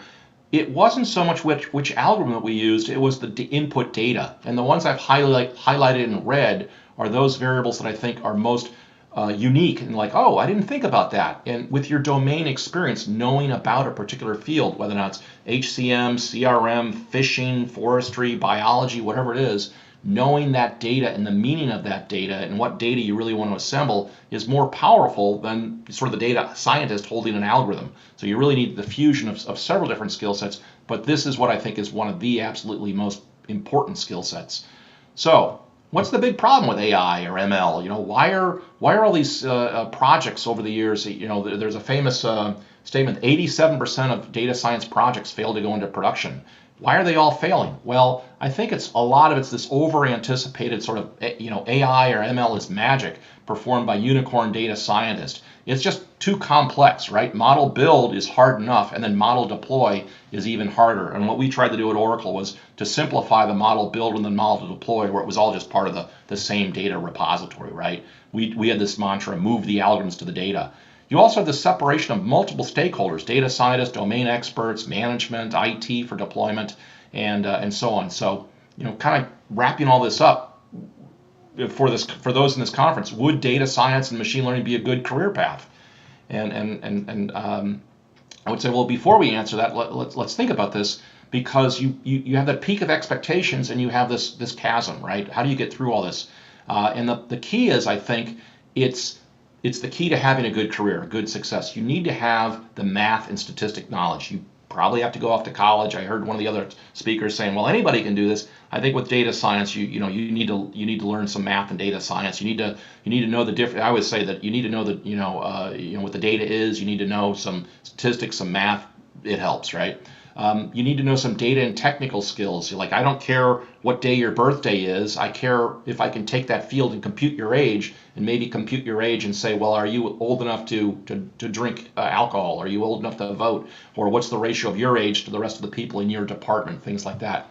You need to have some subject matter expertise that I talked to before about developing all those sort of engineered features, those input variables. And of course, you have this broad area called, soft skills, storytelling, collaboration, social skills. And if you add all those things together, which is what you need to do, you kind of realize that one skill set is not enough. You really do need some sort of, I'll call it quasi-unicorn. But there's a path I think you can take towards this. Know your math and science, get some sort of foundation in that, whether that's data, analytics, engineering, whatever, statistics, learn some data and technical skills. You may or may not have to learn a language these days. We've been trying to do a lot to make GUIs, user interface a lot easier for people to do, but learn some subjects, learn some domain, get some experience in finance, get some experience in customer relationship management or whatever, and always grow those soft skills. I heard another speaker earlier talking about Toastmasters and things like that. Those are really important. So if you add all those things up, your probability of having a successful machine learning project, and in fact a successful career, go up, up, up. So that's sort of my punchline. It's a few different things all together. It's not just one. You can't just be a data scientist. You really need to know some other skills here. So yes, machine learning I think will be a great career. I've had a blast in machine learning over the years. Focus on the crossing the chasm concept. Get really, really good at one particular problem. That's why I think like Amazon's recommendation engines or some of those other examples I pointed out, they focus not on a generalized solution, but a specific solution. Make the AI or the ML invisible. You don't have to go like, where's the AI? It's just, it's like Pandora that recommends songs. It's just completely hidden under the hood. So make it easy to use. You need to have a hybrid of skill sets, learn a technology, learn a domain, and combine them all. Most of all, have a lot of fun. I did. I think you should if you like this. And thank you for your time. I put at the very end some additional resources, but I'll just go back to here for my summary slide. And with that, thank you very much. I'm going to stop sharing. Terrific, Charles. Thank you so much. Glenn, I'm going to ask you to bring your video back on as well. We're going to do some rapid fire questions here related to both RPA and AI. And you both did such a fantastic job covering the breadth of this topic with enough depth to answer most of the questions that are being posed. I mean, people are posing questions and you're like, okay, this is the book, these are the skills that you need, this is the history, and this is the future. So I'm gonna merge some of that with some of the other LinkedIn questions that we have here. So if you could briefly just discuss a little bit about the marriage of RPA and artificial intelligence, because that's something that we're starting to talk more and more about. Intelligent robots, for example, and sometimes they are intelligent. Sometimes I don't see much in terms of cognitive skills there, but where are we in the current state of robotics, process automation, artificial intelligence? A little bit of a marriage that may be going on here, and maybe what does the near-term future look like? Glenn, you're muted right now. If you can unmute yourself first. Want me to take a shot at this first, Charlie? So what we most commonly combine or marry, as you say, is RPA machine learning. A good example is an accounts payable invoice from a supplier. Okay. Sometimes they'll send structured data in the form of an invoice, like an Excel spreadsheet. You don't need machine learning for that because RPA handles structured data 100%. Like an Excel spreadsheet, a database, whatever. But when a supplier sends an invoice and it's semi-structured or unstructured, say it's a PDF file but scanned image format, or let's say it's even a handwritten piece of paper, or let's say it's just body text in an email. So that's not completely structured data. And what RPA does is then calls the machine learning engine. UiPath has a product called Document Understanding. And what that does is that goes and extracts the data, which is in a semi-structured or unstructured form. So RPA needs machine learning if its input file is semi-structured data or unstructured. And then when the machine learning engine does its job, extracts the correct invoice data in that example, It then passes that data back to RPA, and RPA continue on and enter the accounts payable invoice. Yeah, we did stuff like that. I'm thinking years ago we supported structured data, unstructured data. We started to do images for a little while. We didn't really get too good at images, but like a major city in the United States that you can all think of and imagine was doing a lot of things like people would trip and fall on a manhole cover and say, "Oh, I sprained my wrist or whatever. I need $300. Pay me now." And we put in, one of the guys that used to work for me put in a system that would take all that data, including the unstructured data, and do a predictive model. I said, well, the other guy said, he broke his femur and he wants to sue us. I think we should route that one to a specialist, and the other one just pay him and simplify it.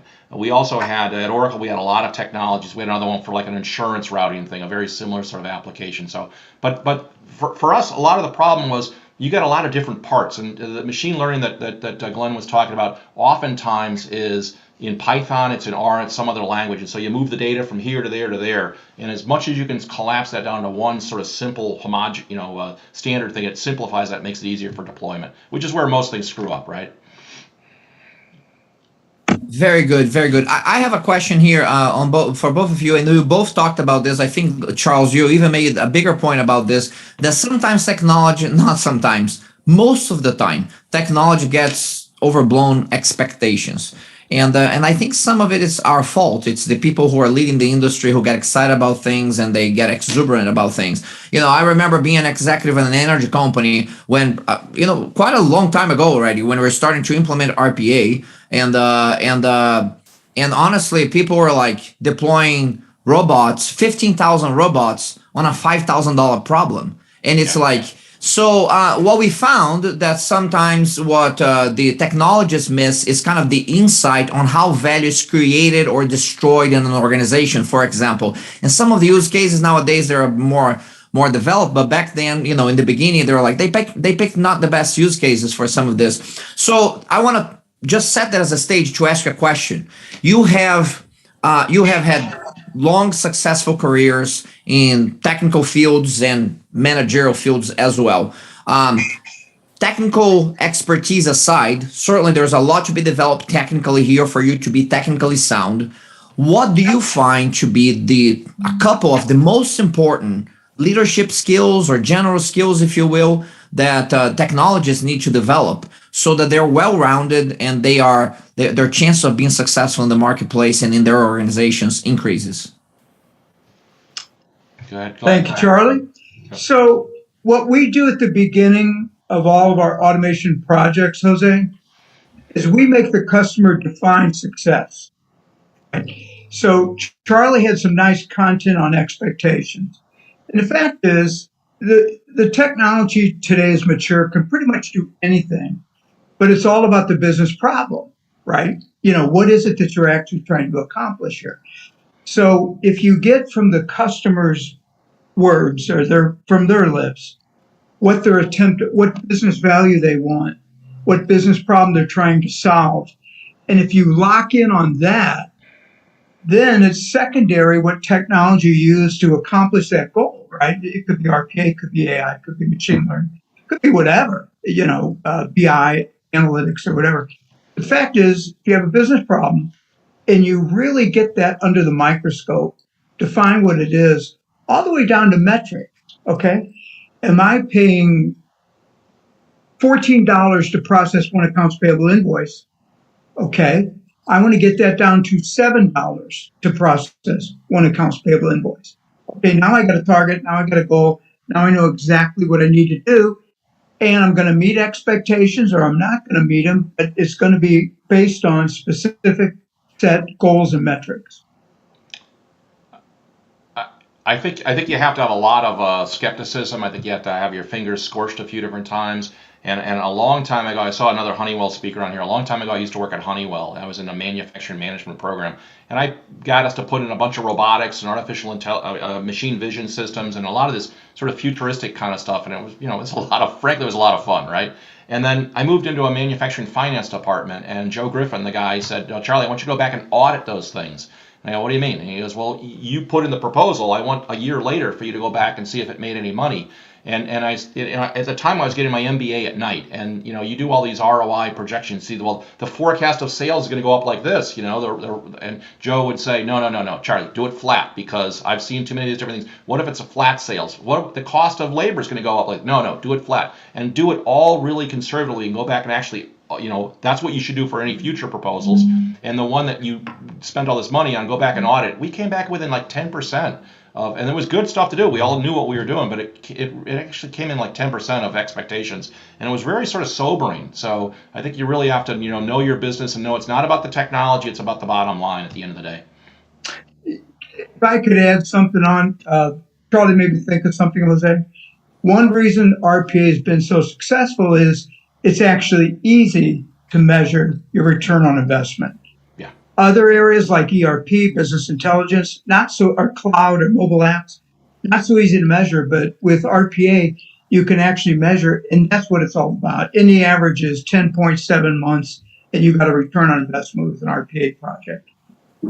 Very well, gentlemen. We're out of time now, but I want to thank you on behalf of our global Latin community for sharing your wisdom and your expertise with all of us. You provided some incredible insights for our community, and we're very thankful for your collaborative leadership.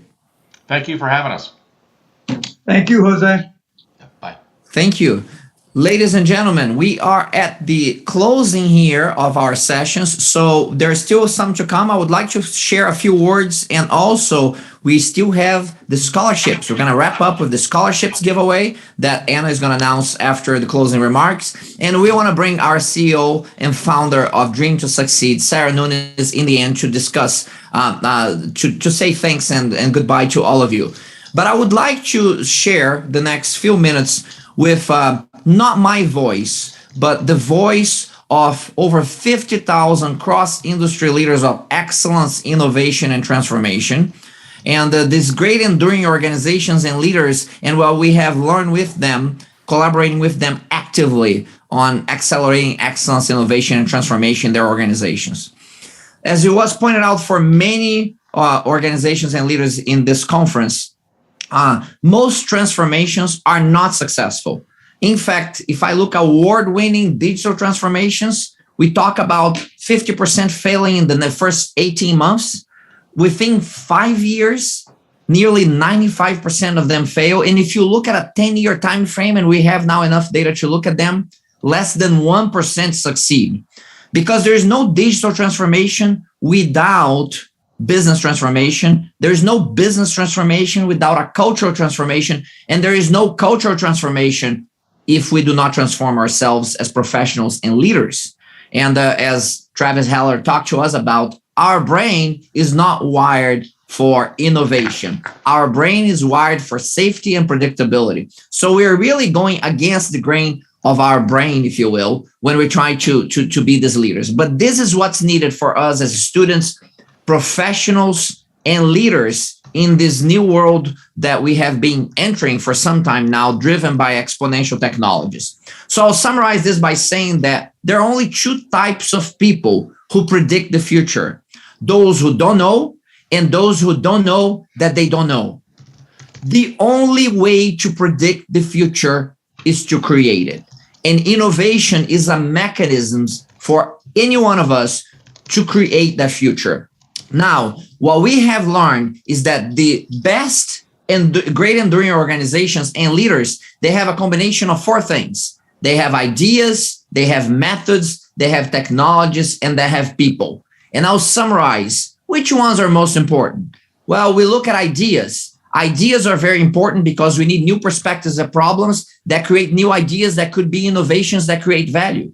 But at the same time, ideas in organizations are everywhere. What organizations miss are people willing to put their reputations behind ideas. Then we move on to methods. And you go to organizations and they talk about methods. And they will talk about EDCAR and ProSci and Lean and Six Sigma and Agile and Scrum and new methods that will allow you to have a disciplined framework for innovation execution. And that is actually quite important. But I also wanted to remind you that I have been a certified Lean Six Sigma Master Black Belt for nearly 30 years. And for most people, that's a dangerous mental condition. Methods alone do not transform businesses. People do. Okay, Jose, so it must be technologies, right? We're talking about all these amazing technologies. We cover a bunch of technologies here. I speak as a keynote speaker in over 50 technology conferences, and you're going to hear me talking about RPA, NI, and LLP, and technologies that are reshaping the way we work and the way we live. But if you stay long enough in my talks, you're going to also hear me say that technology can make stupid happen at the speed of light. So, okay, so it must be people, right? It must be people, because people are our most important asset. People are not assets. People are humans with intrinsic value. The moment you classify people as assets, they become poker chips on a table. Be very careful with your language. Humans have intrinsic value. People have intrinsic value. We must create an environment where great people and great ideas can connect. But there is no doubt that for you to stand out as a leader, for you to build and transform something worthwhile, you have to be the type of person and people who are able to amplify the values of your organization, who are able to amplify value creation for your organization. So what we have learned in summary is that by all means, ideas, methods, technologies, and people are very important. People are most important, and you want to develop yourself to be one of those people. When it comes to innovation, innovation doesn't care about your gender, your race, your ethnicity, if you're from Latin America or from Africa. Innovation also doesn't care about how many certificates you have hanging on the I love myself wall. Those things are interesting, but when it comes to real innovation, you're trying to create the future. You're going to uncharted territories. Real innovators are only exposed by the test of innovation execution. It's your ability to innovate, to create tangible value for your organizations, for your communities. So remember this, innovation is simply the implementation of new ideas that create value. You have to develop the skills and capabilities to become the greatest at that. The implementation of new ideas that create value. And great innovators have 4 traits that I want you to think about. This is all based on empirical evidence on great innovators. They have purpose, they have passion, they have discipline, and they have resilience. By all means, develop leadership skills, develop capability and technical capabilities and soft capabilities. But you also need to work on your purpose, on your passion, and your discipline, and your resilience. I don't have time to expand on each one of those. One day we meet again and we'll talk a lot about each one of those.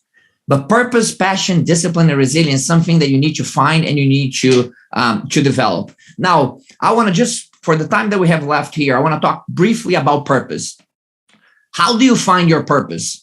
People confuse purpose as, oh, my passion and what I'm going to find this passion in my life. That's not true. First of all, for you to go after purpose, make sure that you're doing enough now to survive. I know several of you are in situations that's very tough. You don't have the resources that you need. So you got to figure out a way of first to survive.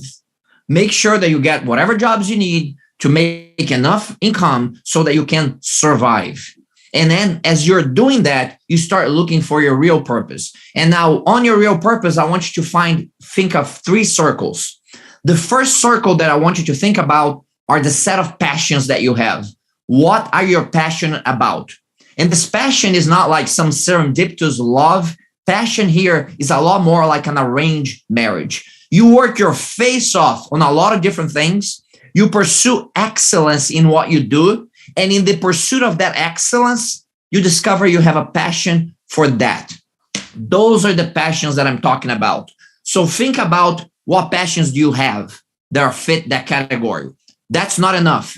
The second circle I want you to think about, related to that passion, what can you become the greatest at? Not good, the greatest at.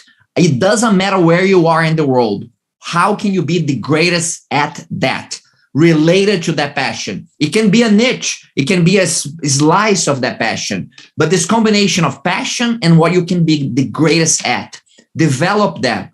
But that's not enough. There is one more circle that you need to fulfill.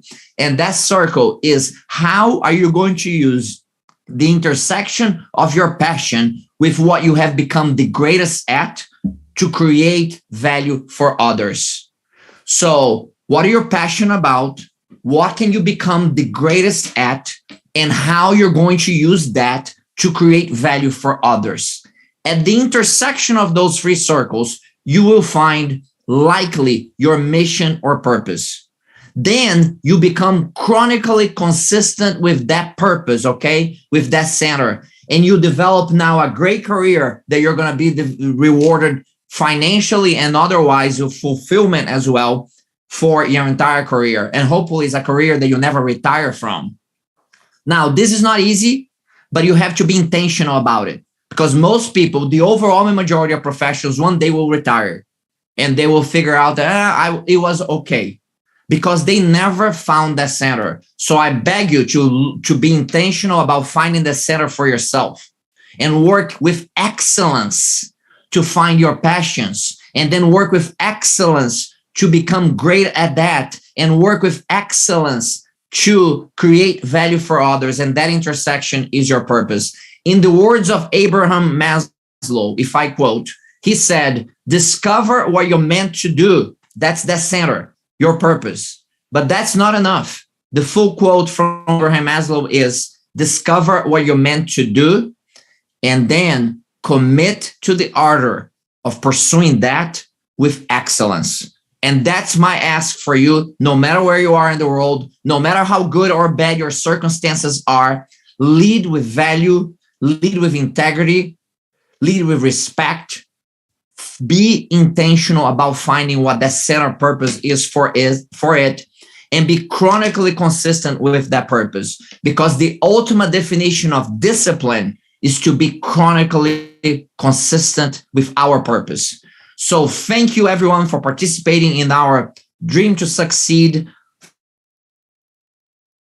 around the world.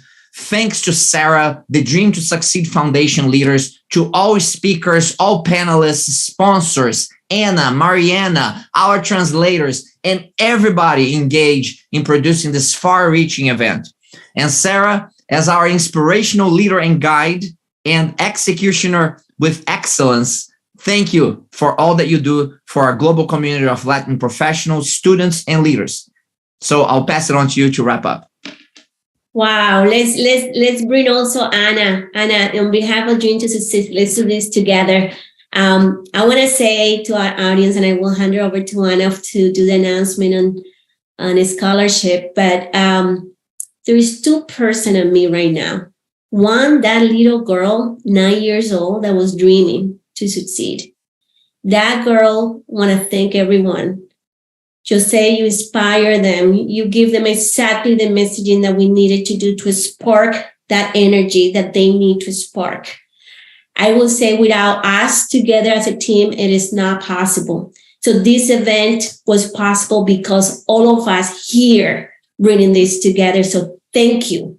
Thank you to the team. Anna, you have done an amazing job leading this. And Mariana, our project manager, the technical team behind, shaking every minute, making sure that this is live. Everyone, the speakers, the sponsors, everyone, nobody's missing here. Now the 54 years old girl, because I'm still a girl, I have to say for my audience, for those 10,000 students that at one point they're going to be watching this video, I'm passing a torch to you. And that torch I'm holding on behalf of everyone that is here in this event. Keep the fire on. Be determined. Be determined.